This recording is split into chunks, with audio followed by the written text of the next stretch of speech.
Bonjour et bienvenue sur Diagonale TV pour suivre ces quarts de finale du championnat du monde 2015. Quart de finale bien sans Marie Sebag qui donc s'est fait éliminer en huitième de finale comme on a pu le voir malheureusement. Mais on a quand même de beaux matchs à suivre avec un Piconero l'indienne qui va jouer face à Maria Muzichuk. On a aussi Arabidze la géorgienne qui jouera face à Arika, une autre indienne, donc deux indiennes et qui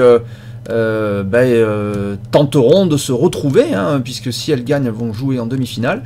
Et les deux autres quarts de finale, c'est bien entendu Natalia Pogonina, donc, qui a battu Marie Sebag, qui va jouer face à la chinoise Xu Zhao, qui elle aussi, avec un Piconero, fait partie des deux favorites. Et enfin, un dernier quart de finale surprenant. Alors pas parce qu'on va y retrouver Pia Kramling, qui à 52 ans maintenant fait partie quand même de la légende du jeu d'échecs et démontre qu'elle est toujours au top niveau mondial. Et puis bien surtout qu'elle va jouer face à en fait une deuxième Muzichuk. Et oui, deux Ukrainiennes et qui portent le même nom. Et pourquoi? Parce que ce sont deux sœurs. Anna Muzichuk qui a 2 ans de moins que sa sœur Maria. Donc on se retrouve avec deux sœurs en quart de finale donc de ce championnat du monde féminin 2015. Alors on va suivre aujourd'hui deux parties intéressantes pour ces matchs allés, un match aller de ces quarts de finale. Tout d'abord, comment donc Maria Muzichuk va jouer face à Koneru. Alors c'est parti.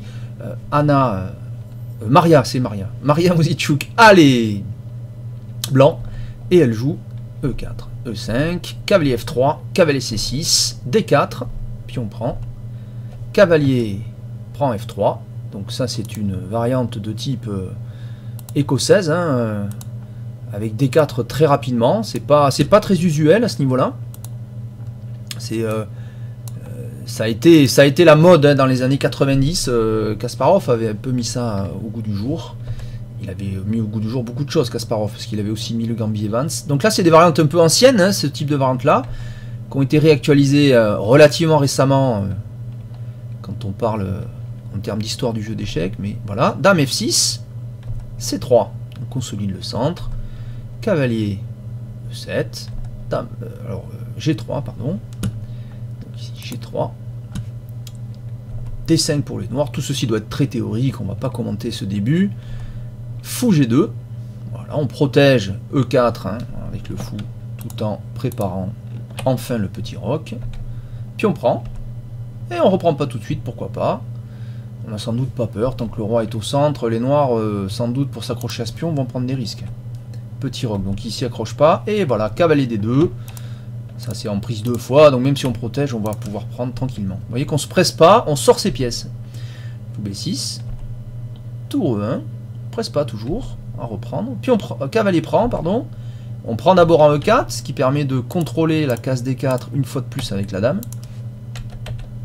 Dame F5, fou prend, propose un échange de fou, à moins que cavalier C6. Voilà, bon, possibilité sans doute ici aussi, les noirs auraient pu peut-être à la place de cavalier C6, tenter un tour D8 intéressant, hein, un tour D8 qui cloue quand même un tout petit peu le fou. Bon, est-ce que c'est très grave? Sans doute pas. Il y a des manœuvres possibles pour s'en sortir tranquillement. Cavalier C6. Bon, c'est des débuts de partie qui doivent être analysés par les joueuses, bien entendu. Fou prend, apprend. Et là F4. Alors F4, ça c'est déjà un coup responsable, hein, parce que là on affaiblit hein, la diagonale ici, mais bon, on prend un peu d'espace ici, de ce côté-là, on contrôle la case de 5. Bon, étant donné que le fou de case noire a disparu, c'est moins grave, mais bon, c'est jamais totalement sans conséquence, hein, quand même, ce genre de manœuvre. Hein. Fou 6. B3. Hein, le pion A2 était attaqué hein, par le fou et la tour A8. En jouant B3, on protège, pas de problème. H6. Pourquoi pas? Parce que H6, mais maintenant que les blancs ont protégé, puisque A2 était en prise, les blancs pouvaient jouer la manœuvre cavalier G5, attaque le fou, et où va le fou? Pas évident, il n'a pas beaucoup de cases, à part rentrer à la maison, c'est pas terrible. Qui plus est, derrière, on pourrait jouer des dames H5, voire des fous E4, attaque la dame, qui pourrait y avoir des menaces sur le roi. Il faut faire attention quand même. Hein. Donc H6, ça évite ces manœuvres, pas de problème. H3. tour A3. Alors tour A3, l'idée c'est qu'on bloque le pion A2, il peut pas bouger, on peut pas jouer à 4 par exemple. Et on menace éventuellement, pourquoi pas, de doubler les tours et on fait pression sur le pion A2. C'est une possibilité. Dame D2, bon, les blancs ça leur fait pas peur. Et en jouant Dame D2, on protège une nouvelle fois A2. Donc même si les noirs doublent, c'est pas un problème. Alors les noirs commencent à doubler avec la dame. Voilà. Et puis ils vont peut-être tripler. Mais bon, on peut aussi tripler avec les blancs la défense sur A2. B4.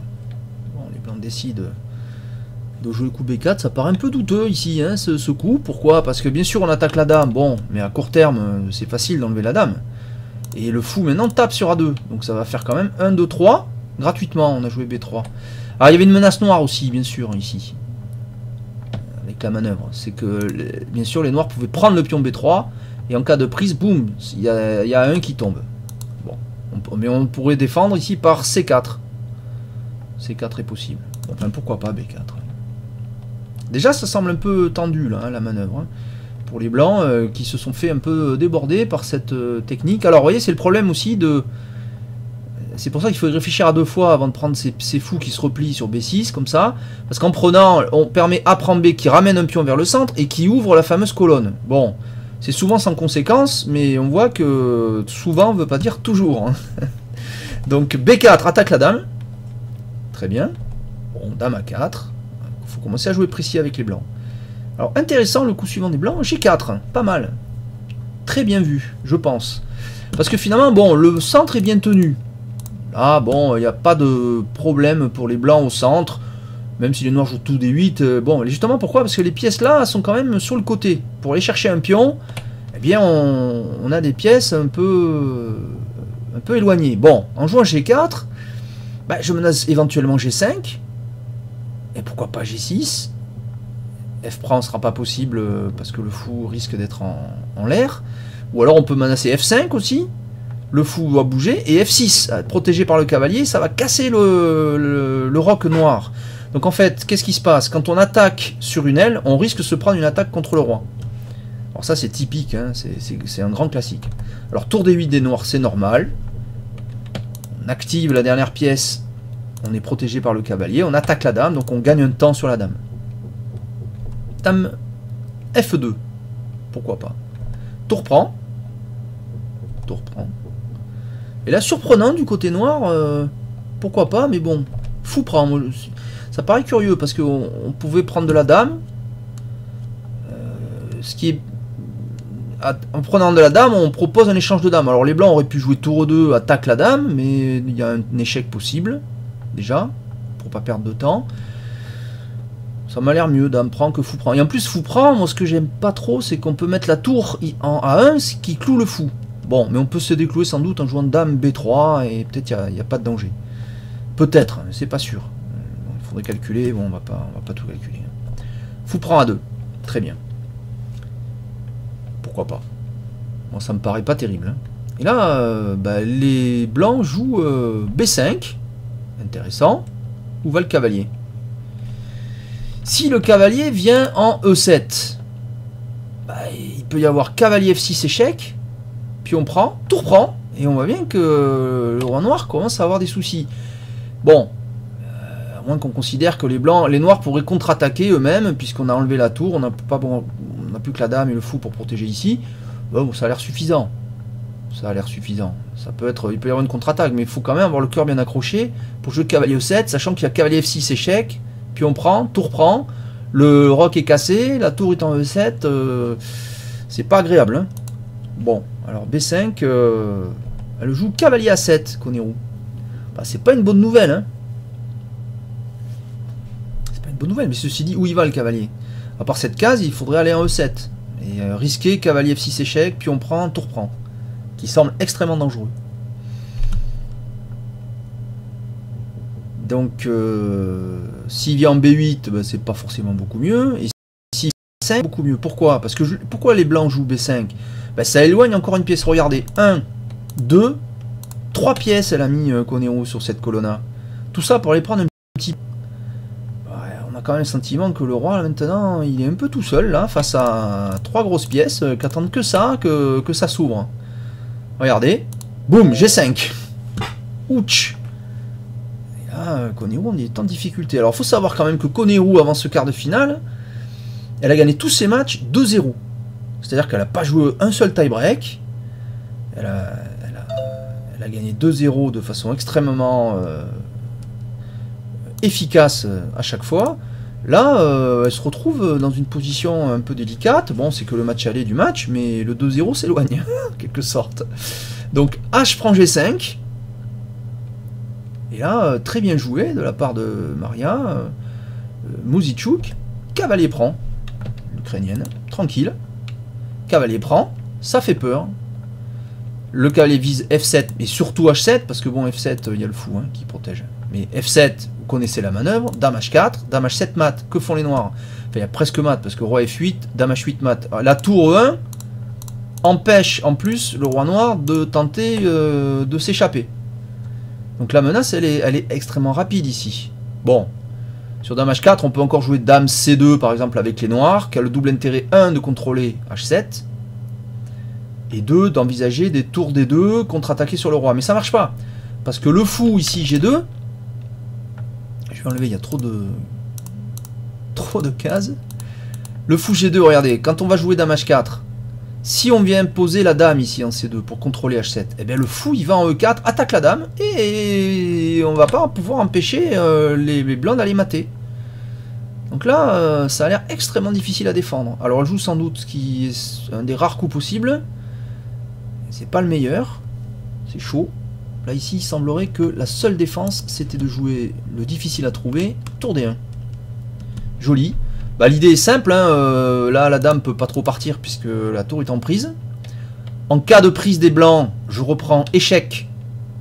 Puis la dame ici pourrait envisager de venir par exemple en H5 et il n'y a plus de mat en H7. Bon, mais les blancs pourraient centraliser quand même leur dame derrière. Il y a un mat aussi en D8, hein, parce qu'il y a un couloir là.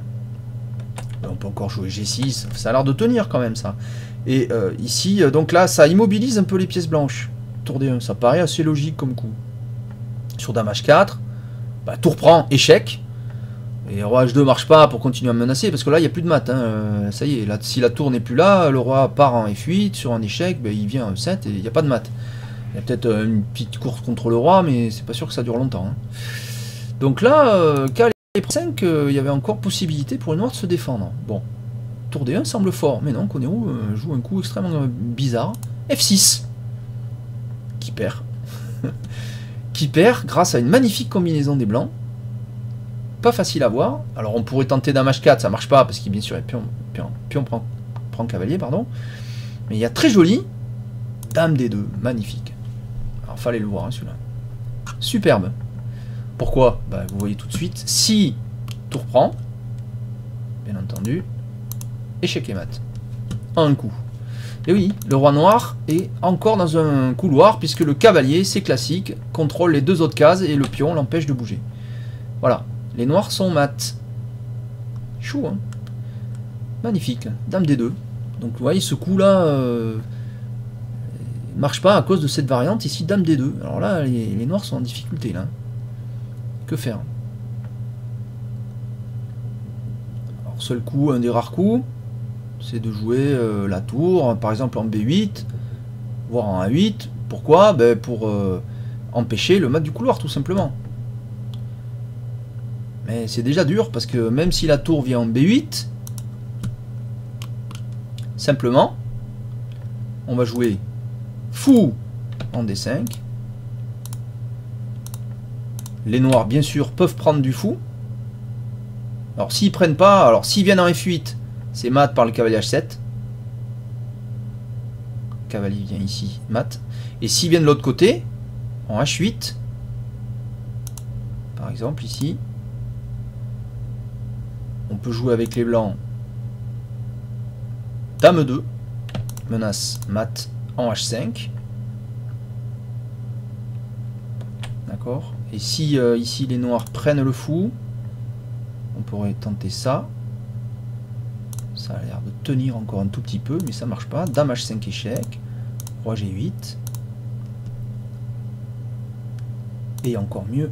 Je pensais à Dame H7, mais ça marche pas. Il y a encore mieux. Toujours le couloir. Échec. Et échec et mat.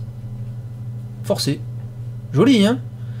Donc là, vous voyez, c'est chaud, quoi. Alors, elle joue encore tour F8. Et là, semble-t-il, il y a mat forcé. Regardez, toujours la même variante. Hein. Fou échec. Alors là, à noter que la variante qu'on vient de voir, si les noirs ne prennent pas, dame 2 marche pas pour menacer. Enfin, ça, si, ça marche quand même, mais pas pour la même raison. Puisqu'il n'y a pas de mat du couloir, il n'y a pas d'échec là, parce que la tour est en F8. Bon, alors là, les noirs pourraient prendre le fou, ou alors, l'autre coup, qu'elle n'a pas fait, mais qu'on va voir, ça serait de jouer roi H8. Parce que là, est-ce qu'il y a mat? Alors, on tente la même variante, dame 2, ça marche parce que si les noirs prennent le fou, dame échec, roi G8, et maintenant dame H7 mat, puisque la tour ici en F8 empêche le roi noir de partir et le cavalier empêche toujours. Si on prend le cavalier, c'est mat direct, puisque le fou contrôle G8. Vous voyez, c'est chaud. Donc pour éviter ça, sur fou échec, elle prend du fou. Très bien. Dame échec. Roi H8. Et dame F7. Très joli. Magnifique ce dernier coup. Alors là, il y a tous les thèmes. Hein. Elle lui a fait tous les thèmes, là. Muzichuk, dans cette partie, à un Piconero, la pauvre. Elle a rien vu venir. Hein. C'est abandon. Hein. Là, il n'y a rien à faire. Hein. Parce que là, la menace, elle est double. C'est de faire dame H5 échec, dame H7 mat. Et aussi dame prend tour.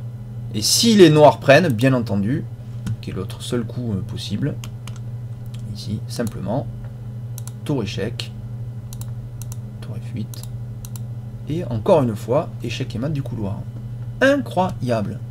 Ouais. Donc plié en 29 coups, un Piconero, favori du tournoi, qui a gagné tous ses matchs 2-0, en 29 coups, se fait mater en quart de finale du championnat du monde. Hein, donc qu'est-ce qui s'est passé? Eh bien, probablement, on pourrait dire que c'est toute cette manœuvre hein, d'aller chercher sur le côté là, qui a l'air bon, on va prendre un pion, mais qui a sous-estimé la contre-attaque blanche. Et les noirs l'ont pas vu venir, et puis surtout, ils avaient plus qu'une suite pour faire nul, et ils l'ont raté.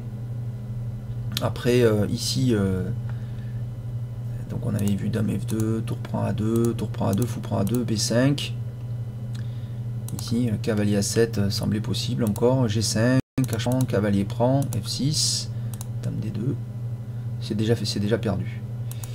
C'était ici, cavalier G5, voilà, c'est là que les noirs ont raté le possible tour D1. Voilà, tour D1 permettait sans doute d'annuler, mais semblerait que les blancs ont quand même un peu d'attaque, hein, toujours, ça n'a pas l'air simple. Mais ça a l'air de tenir quand même là, bon... Par exemple, que faire avec les blancs ici? C'est pas évident hein, déjà. Hein. Si je prends dame prend échec, hein, imaginons, il n'y a pas trop le choix en fait. Imaginons tour prend. Simplement dame prend échec, hein, autre variante. Et là, bon, par exemple, roi H2, probablement.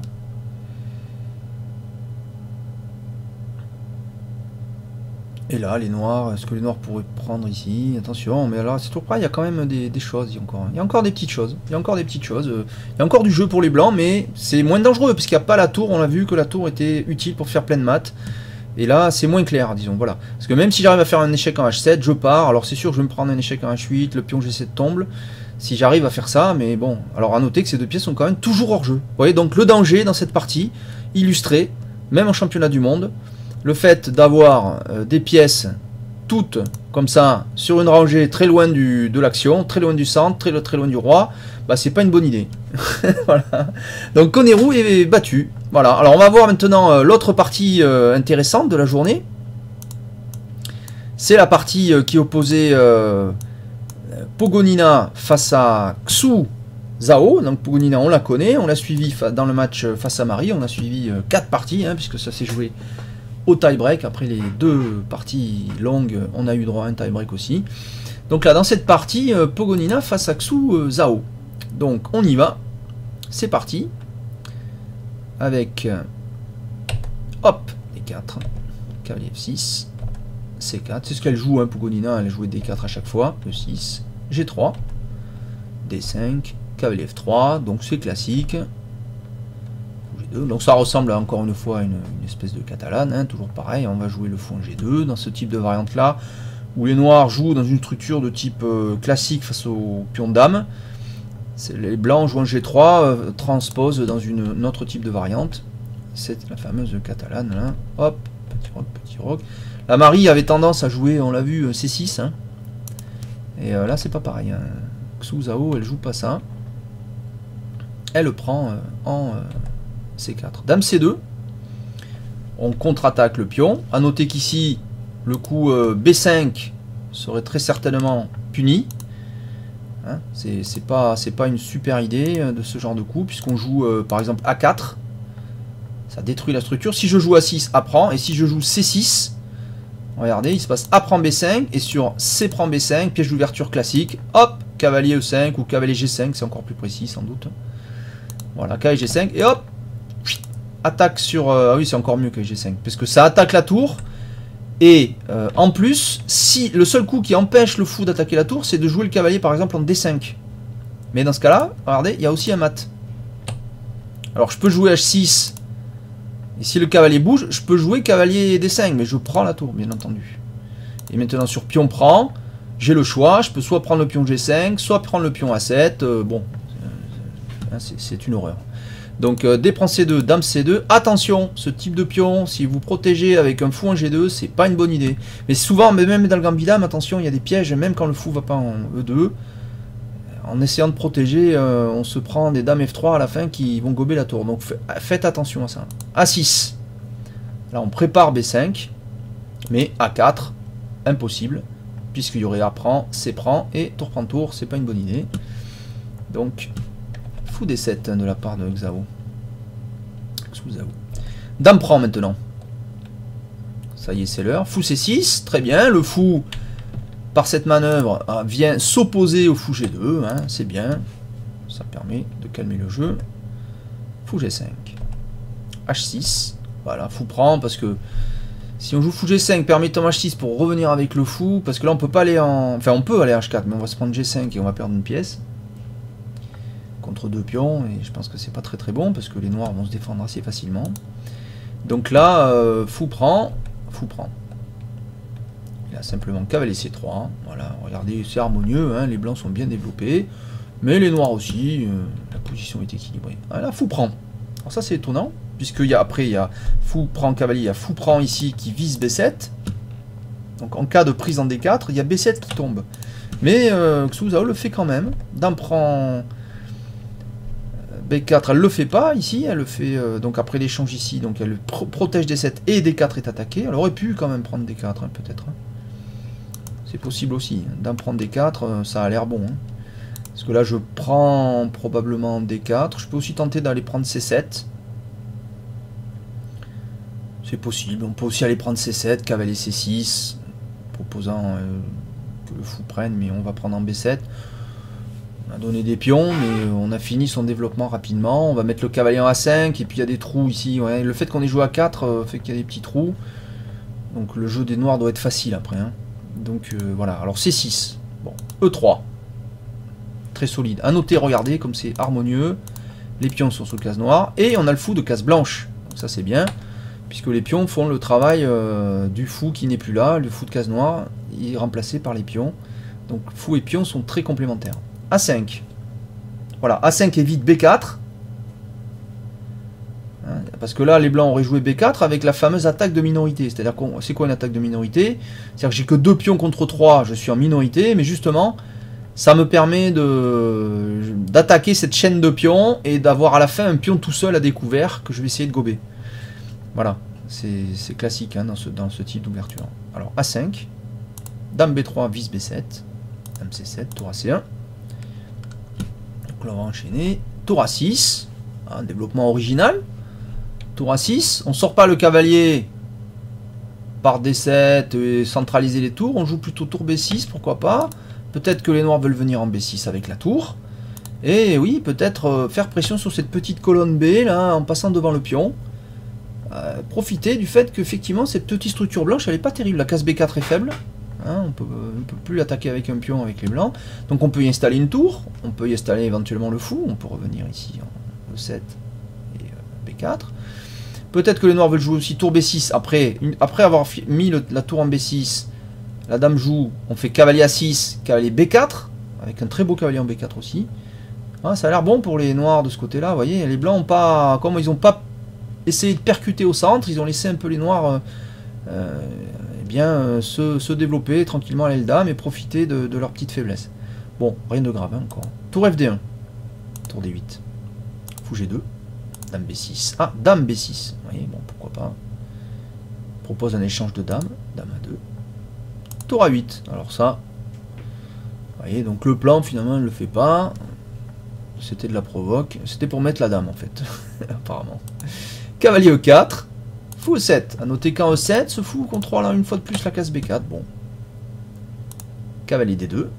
On vient en D2. On peut venir en C4. Attaque la dame, pourquoi pas. Vise la case E5 pour y mettre un cavalier, ça peut être bien. Mais cavalier D7. Donc si je viens en C4, j'attaque la dame, mais la case E5 est contrôlée par le cavalier adverse. H4. On gagne de l'espace, tranquille. Pas de risque grave pour l'instant. Fou B4. Le fou est très bien placé, protégé par un pion. Petite pression sur le cavalier. Est-ce que c'est grave? Je sais pas, je pense pas. Est-ce qu'il vaut mieux échanger? Alors ce fou, est-ce qu'il est bon ou pas bon? Si on tient compte du pion A5 qui est sur la même couleur que le fou, c'est sûr que bon, il est plutôt défensif dans ce cas-là. Mais les pions sont sur noir, mais c'est très solide. Le pion F2 qui est la base des chaînes de pions, pour aller le chercher, celui-là, va falloir se lever tôt. Hein. Donc cavalier E4, bon, juste pour prendre de l'espace, se positionner au centre. Cavalier F6, ça c'est étonnant. Propose de casser de sa propre structure de pion, bon pourquoi pas. Elle le fait pour Nina. Pion prend. Après cavalier prend, pion prend. Qui est mieux ici? Alors c'est difficile à juger. Ça c'est quand même pas bon, c'est sûr, face au roi.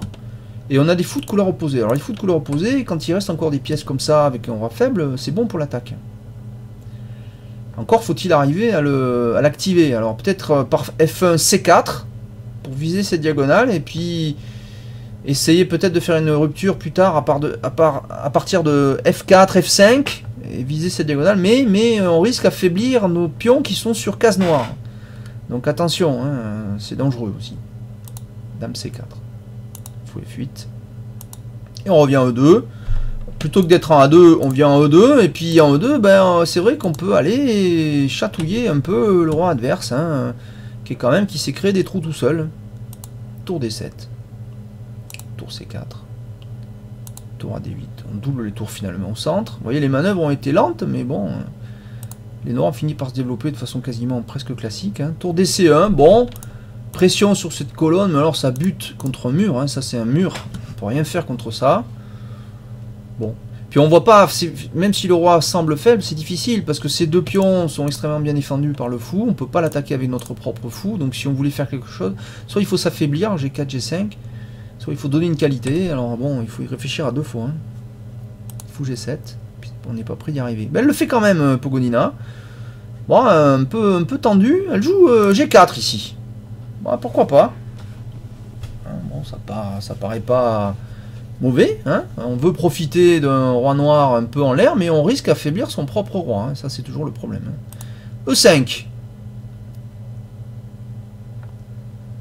Voilà, c'est une vraie menace. Hein. Pion prend D4 et on gagne un pion, hein, parce qu'il y a du matériel. Hein. Donc il faut prendre, on n'a pas le choix. Hein. Voilà, D prend E5. Et là, tour D2.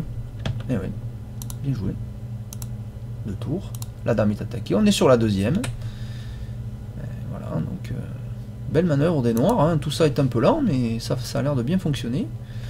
Dame F3. Alors attention, la menace pion prend F6. Maintenant on gagne un pion net.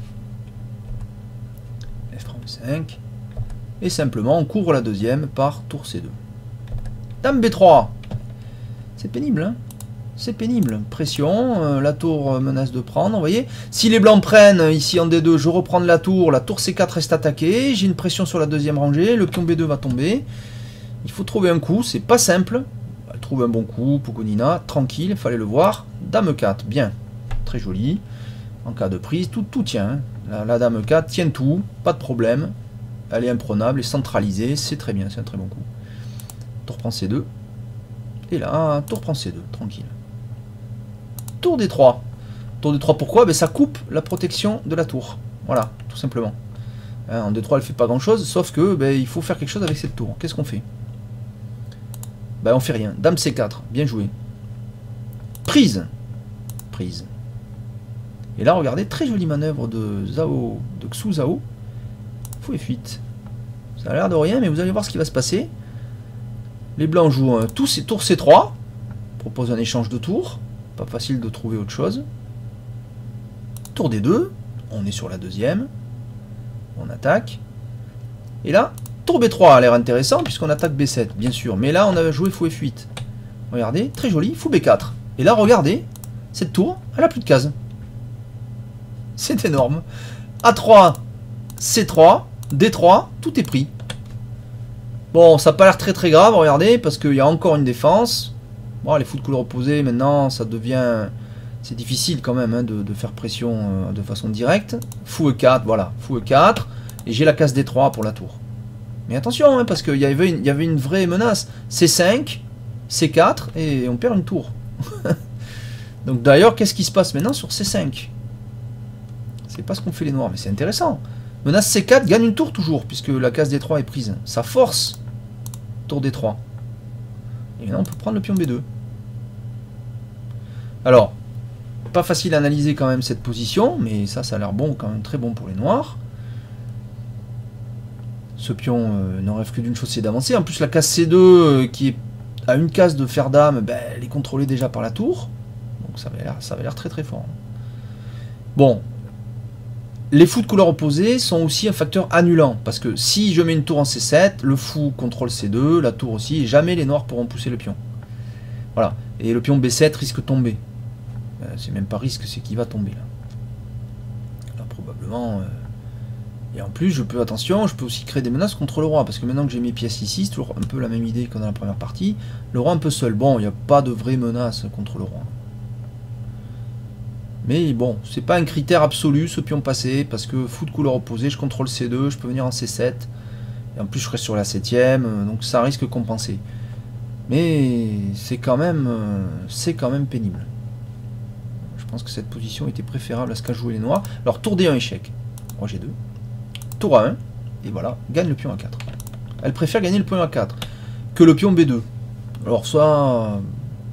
Peut-être parce que le pion B2 est sur noir, donc elle se dit peut-être qu'avec le fou de case noire, elle va arriver à le prendre plus facilement que le pion là qui peut être protégé par le fou. C'est possible. Pourquoi pas. Tour D3, et on prend. Voilà, bon, la tour est mal placée, puisqu'elle est un peu bloquée par son fou. Donc simplement ici, les blancs jouent roi F3. Voilà, je me rapproche du centre, j'active mes pièces. On n'est pas trop inquiet avec les blancs. On a les fous de couleur opposée. Encore une fois, c'est un facteur annulant dans beaucoup de positions. Mais tant que les tours sont là, c'est pas clair. Fou F8. Tour B3. On revient en B3 parce qu'on veut empêcher le très fort tour B4. Là, en cas de tour B4, sans doute on échange. Fou B4. On revient. Tour D3. En espérant répéter. En disant, bon, si tu veux la nulle, je veux bien. Parce que c'est vrai que là, bon, ben, j'ai quand même... faisons un petit bilan. J'ai quand même un pion de moins, hein, si vous comptez bien. Très grave hein, en finale de foot, mais c'est dans cette finale là, mais c'est quand même un facteur où c'est les noirs qui jouent pour le gain, pas les blancs.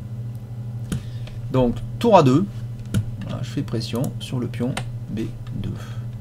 Bon, mais les blancs contre-attaquent sur D7, ce qui paraît normal.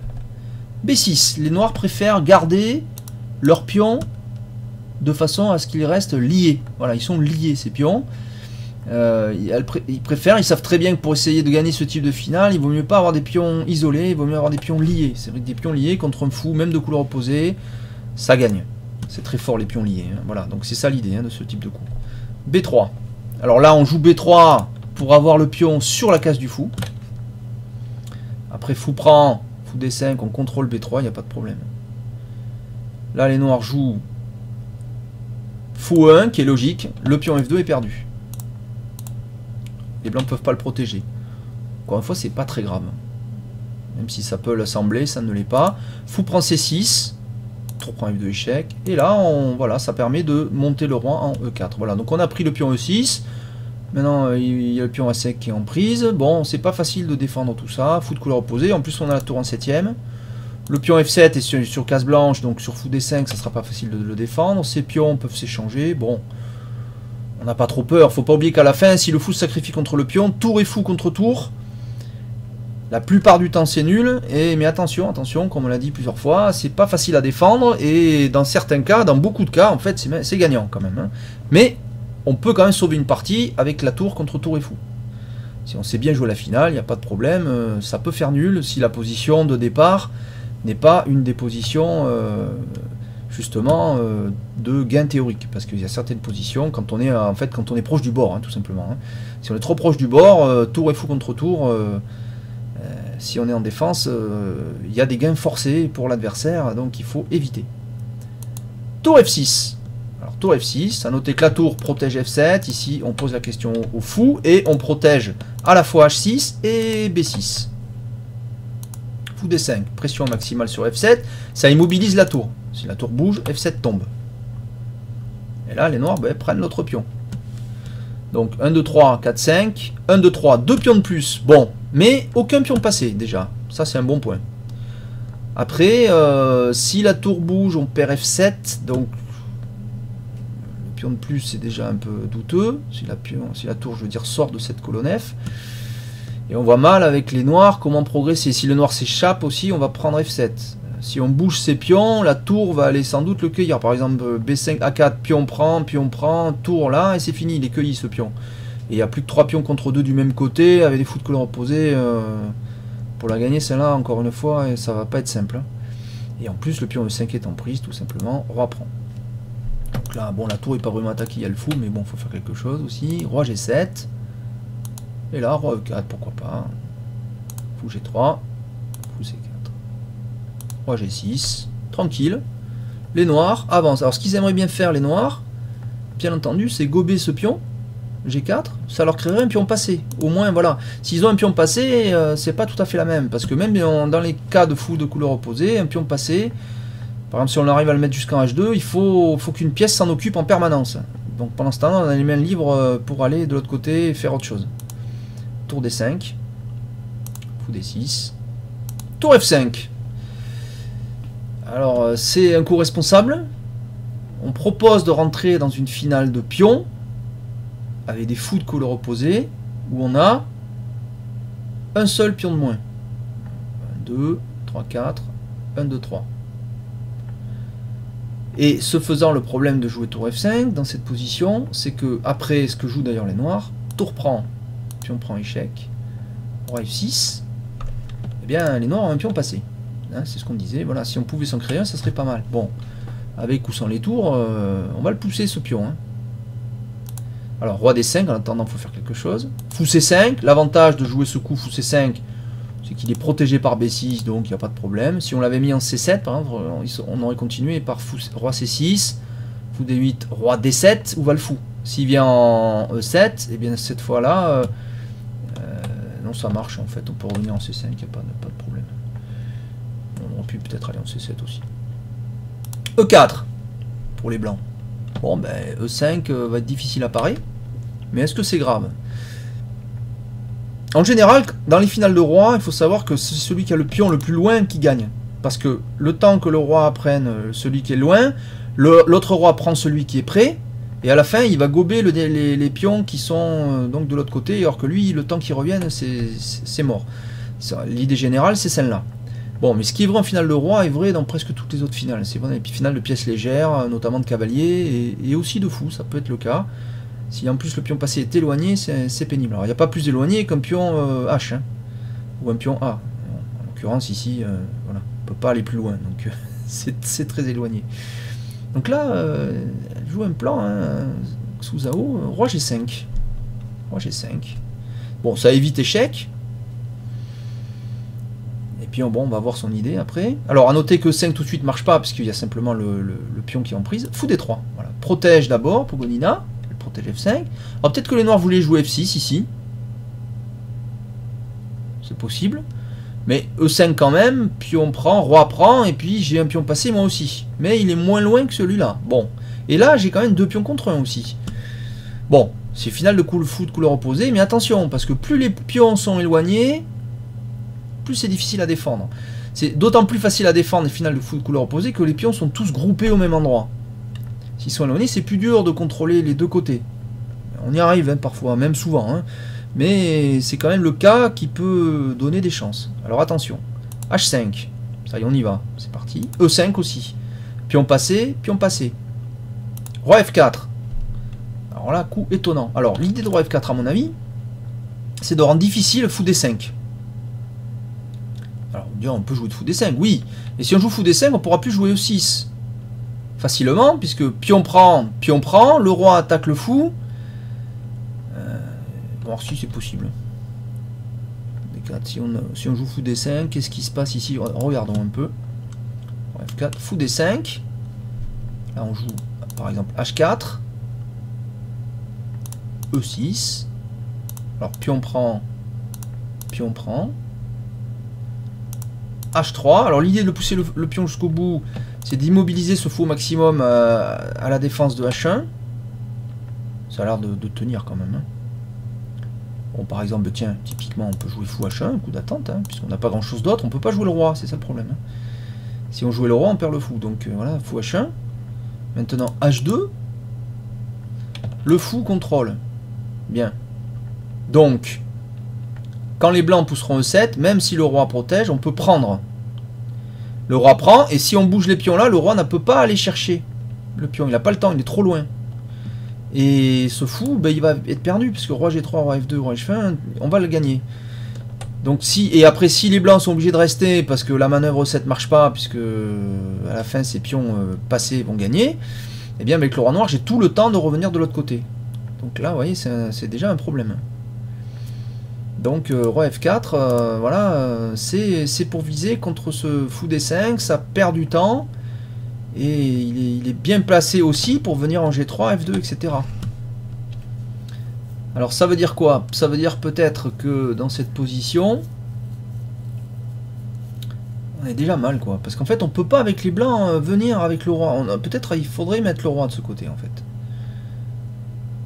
D'autant que c'est très certainement ça, parce que ici, regardez le pion, pour faire dame, c'est case blanche. Or, on a le fou de case noire. Donc, imaginons qu'on enlève toutes les pièces. Il n'y a plus que roi, fou et pion. Et le roi arrive là. C'est nul, il faut le savoir. On ne peut pas gagner avec le fou de la mauvaise case. Pour gagner avec un pion A ou H, avec un fou, il faut que ce pion soit de la couleur du fou. Donc, le bon pion pour les noirs, c'est celui-là. Donc, celui-là, on peut se sacrifier contre. C'est-à-dire, on peut donner le fou contre ce pion. À un moment donné, on joue là, et puis même si les noirs font des grandes manœuvres et tout, à la fin, quand ils poussent le pion, on prend. Et du moment que le roi arrive à aller en H1, ce pion est neutralisé. Même si les noirs gardent leur fou. Et le problème que met Xuzhao ici en évidence, c'est en jouant cette manœuvre de roi qui paraît curieuse, roi G5, roi F4, c'est qu'en fait, elle coupe le passage au roi blanc. Il peut pas venir. Et c'est peut-être que les blancs ont sous-estimé dans cette finale. E5, roi F4. E6, magnifique. Puis on prend. Bon, c'est bien, ça crée une contre-chance. Et on va voir que ça va pas être possible. Hein. H4. Roi C6. H3. Fou C4, je pense que c'est déjà perdu ici. H2. Fou D5 quand même. Hein. Ouf, on protège. Mais roi E3, on va venir en F2. On va venir en G1. Et on va faire dame. Que font les blancs? Roi D7. Roi F2. E7, fou prend, roi prend, et attention, maintenant, faut pas se tromper, faut pas jouer roi G1, on l'aurait fait si les blancs n'avaient rien fait, mais là, les blancs sont allés prendre le pion, qu'est-ce qu'on avait dit? Ces deux pions-là, ils vont plus vite que le roi, il n'a pas le temps d'aller les chercher, et oui, B5, roi D6, A4, terminé, et oui, parce que là, que font les blancs? Bah, il faut prendre, hein. On n'a pas trop le choix, pion prend, bon, admettons qu'on vienne avec le roi, A3, et vous dites, oui, le fou contrôle. Oui, mais il ne peut pas contrôler les deux. C'est ce que je vous ai dit tout à l'heure. Dans les finales de... comme ça, de fou, et notamment de fou de couleur opposée, si les pions sont du même endroit, c'est très très souvent nul. Mais vous voyez que les cas de gain comme ça, c'est voilà, quand les pions sont éloignés, voilà, parce que c'est difficile. Voilà, dans ce cas-là. Et puis en plus, on a le roi qui n'a pas pu venir en défense du mauvais pion. Mauvais pion, c'était celui-là. Et celui-là, il aurait fallu que le fou contrôle plutôt celui-là et pas celui-là. Voilà, donc là, ça s'est joué avec ce coup, très certainement. Donc, vainqueur de ce match aller, hein, Xuzhao. Et revoyons l'erreur, probablement. Ce coup tour F5, déjà, est un peu douteux. Voilà, on n'est pas pressé d'échanger les tours. Hein. Le plan de gain, c'est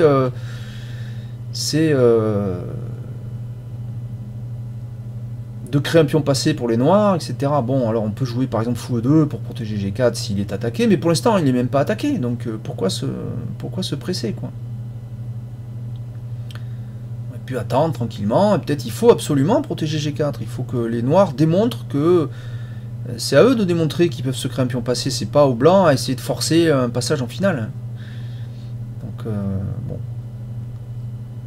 Voilà, c'est quand même cette finale, encore une fois, hein, on a vu beaucoup de finales comme ça avec des erreurs stratégiques, mais évidemment il faut savoir bien jouer les finales, bon c'est pas facile, hein, ceci dit, c'est vrai, c'est clair. Alors donc, quart de finale, vainqueur, eh ben, on l'a vu, on va voir ici tout de suite, voilà, le tableau, donc là, ici évidemment, pendant les commentaires, je mets pas le résultat pour garder l'intérêt si vous n'avez pas suivi les résultats ailleurs.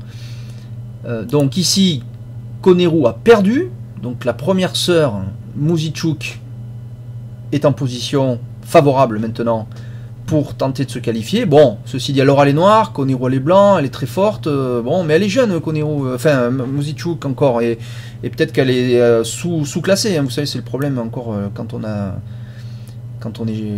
des jeunes en face, évidemment, c'est qu'ils peuvent très souvent être sous-évalués parce qu'ils sont en progression.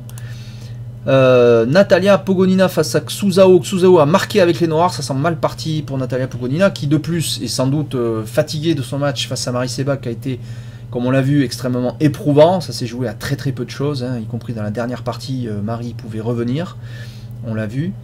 Donc c'est peut-être la fatigue aussi qui l'emporte. Ça peut jouer. Bon, Pia Kramling a fait nul avec les blancs, donc là, bon, tout est encore possible. Face à donc à la deuxième sœur, Muzichuk. Et enfin, donc ici, eh bien,